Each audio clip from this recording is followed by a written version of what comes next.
Hey everybody, what is good? Jacob back here with you, live and in person from my car, waiting on a session.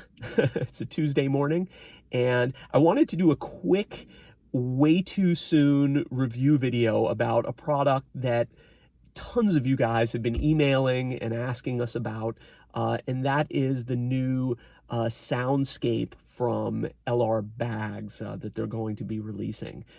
Kind of a competitor in the Tone Dexter, V-Sound, Fishman Aura space of trying to train a pickup to sound like a microphone. And this is obviously a genre that we believe here at the Pickup Test is absolutely the future and are really excited about. So obviously, like many of you, it was cool for us at NAMM to see that Bags had kind of jumped into this space.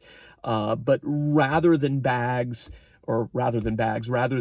me just putting up the video that Megan and Luis did, which is basically just a Bags rep kind of talking about the product and demonstrating on guitar, which you can find on their website and 100 other websites. I wanted to give you sort of my thoughts about it based on what we know so far. So think of this as kind of a way too soon review of the Soundscape by LR Bags. So obviously, this is still in prototype mode, and it's still months away from coming out. But I think already there's a lot of thoughts that I'm having about the unit based on the specs, the design, what seems to be the overall philosophy of use. And I should say that, first of all, not only is this not coming out for a while, but we have no idea if this is going to work or be practical for bowed string instruments at all. Fishman Aura system, which was kind of the first into this space years and years ago, didn't work for cellos at all. And even though they put out a Violin IR for their system, it didn't sound good. I'm pretty comfortable saying that. I worked with a lot of colleagues who were excited about it and tried it. The technology just didn't fit for violins, cellos, bowed strings. I know a lot of guitarists that had it, in their Martins or other acoustic guitars, and it did and can sound great there. But not all of these technologies work in the same way, obviously, even though a lot of them use impulse response as a foundation. If you want to hear about what the Tone Dexter does, you can check out this video of me interviewing James at NAMM. I think it was last year or 2 years ago now, and learn a little bit more about what they're doing. The V-Sound, too, is more of just taking a straight impulse response that they've captured from fine instruments. So there are a lot of different ways to do this. And without getting too technical, Bag seems to have a training protocol that involves tapping on the bridge, which is not a system that can work for bowed strings because it's such a faint sound unless you're in a fancy anechoic chamber and you have all this really expensive equipment the way the V-Sound 2 crew did. I'm excited to get our hands on it and see if we can maybe develop a modified protocol, or if Bags might consider developing a modified protocol. Yes, we're talking to them about that, to see if this technology can be adapted and the training can be adapted. So yeah, not coming out for a while. We have no idea how it'll work for strings. Say that right off the bat.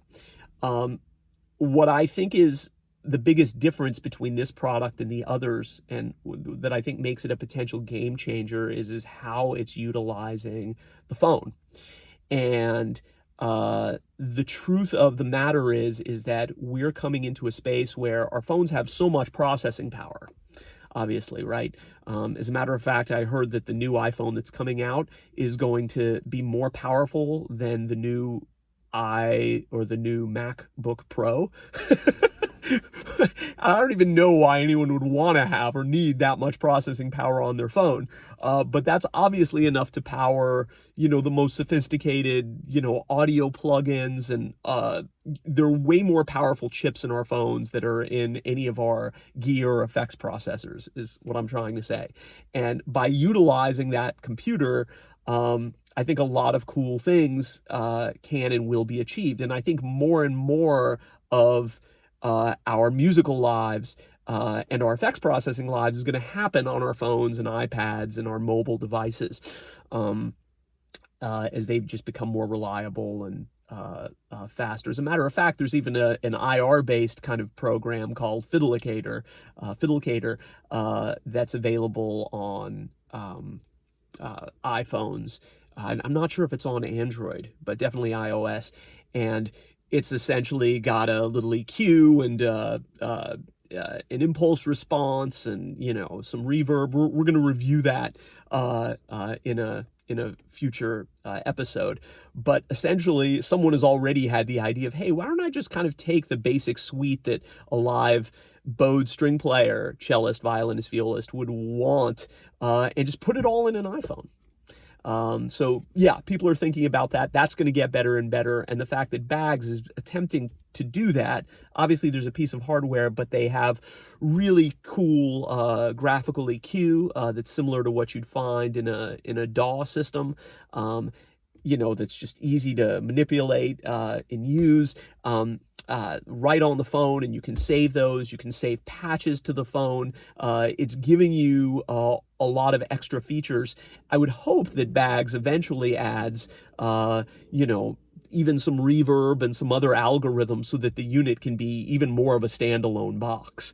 A lot of gigging musicians would kind of want those other features. So there are a couple of things that I don't like about this box right off the bat as well. Specifically in the realm of the hardware, I was a little bit disappointed to see. I like that it's really tiny. I would say it's in between the size of a V Sound and the Tone Dexter, but I would like to see a tuner in the box right off the bat. Built-in tuner. I'd love to see, while it does have the inputs and outputs, including a DI and a 1/4 inch for the amp, I think those are essential. I was also really disappointed to see the 2 foot switches were mute and preset. So this is the same setup that the V-Sound 2 had, and if you watch my V-Sound review video, you know that I was a little bit critical of using that extra foot switch for preset switching when it should really be a knob or a dial. Very few of us are going to be changing preset mid-tune, and so that's more of a set it and forget it feature, whereas having a boost switch would have put this even more into the realm of, a standalone piece of gear that is everything you would need if you were playing live. Looks like it takes a 9-volt standard power, no issues there, no weird power supplies necessary. That's cool. Batteries would have been nice, but with this kind of processing and with these types of units, no one's been able to pull that off so far. So I understand. Hey, that's pretty cool. And I think the other feature that I wanted to mention really quickly that may make this a game changer is ease of use. The fact that you can just use your phone, which you always have and is always there, and that it guides you through a very systematic process, similarly to the way the Your Heaven Audio does for microphones. Check out our review of their products. They make an amazing microphone, and they have a training system similar to these other products that allows the microphone to stay inside the instrument, making it more feedback resistant.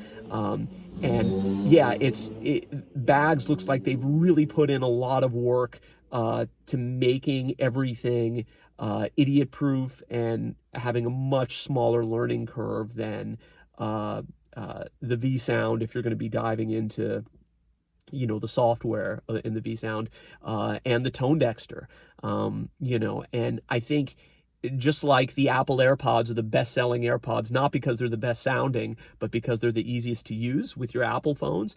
I think the combination of a phone-based app that's really simple to set up is an awesome thing.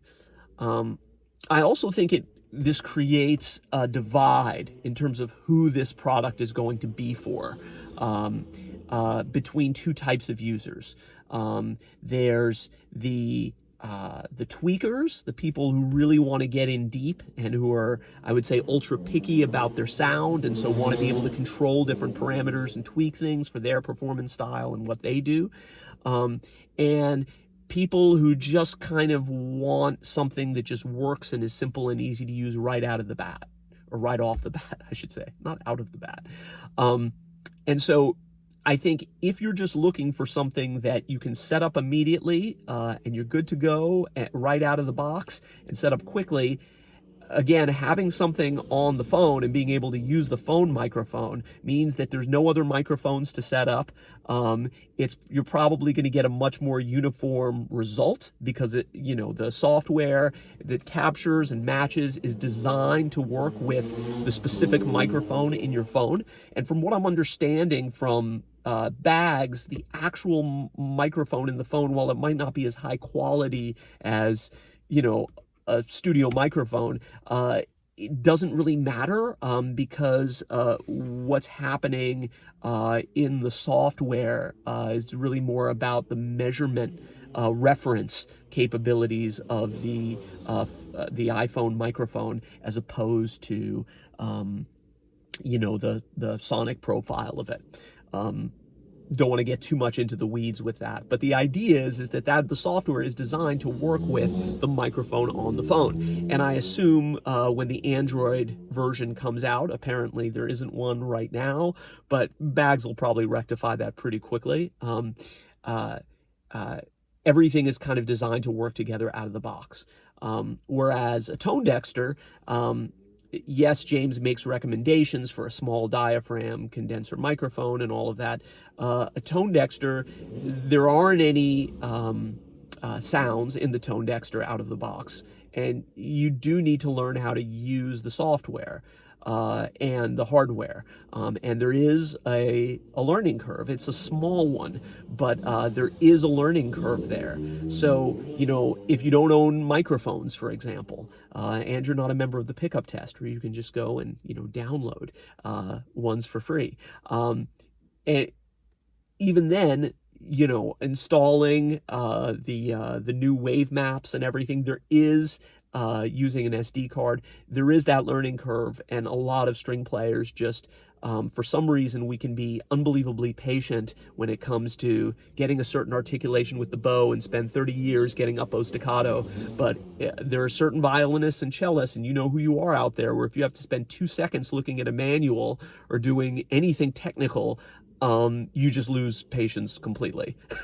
So if that's you, I think the bags, could be, assuming that it works with strings and they're able to get it to work with strings, a big game changer. And at the very least, in the guitar market, I think it really represents kind of a new choice and a new direction towards that, ease of use, simple mind, simple way to go thing. Now, of course, what you're giving up with that is the ability to tweak, right? So if you're a tweaker and you're into, man, I want to try different microphones, or I like how this sound is treating me, but I want to try it at a few different distances, to get a little bit more air in my sound and save those. Or, yeah, I want to just experiment with the color of different types of microphones. All of those types of things, and that's definitely me. I think I fall somewhere in between these two categories. The tone dexter is still an awesome choice for that. And I guess in certain ways the V sound is as well, because, while you don't get to create your own maps, you can choose and scroll between a lot of the IRs that are that are available, and I know that they're updating their IR library as well, adding new stuff. So those are my initial thoughts. I'm excited to see if this thing sounds good, and if it can even work well with bowed strings. And if it does, what are some of the strengths and weaknesses of the box when it's in its finished product form. So I hope you enjoyed this video, and if you're thinking about getting one of these types of magic boxes, I hope this gives you some things to think about. What do you think about the new Soundscape? Do you have questions or concerns that are bowed string specific? Is something I didn't mention perhaps? Please help us continue to make these videos by leaving a comment below, liking it, telling your friends, and hopefully joining our community at thepickuptest.com, the place for serious amplified bowed string players to come and hang out. Okay, that's it for now. We'll see you next time.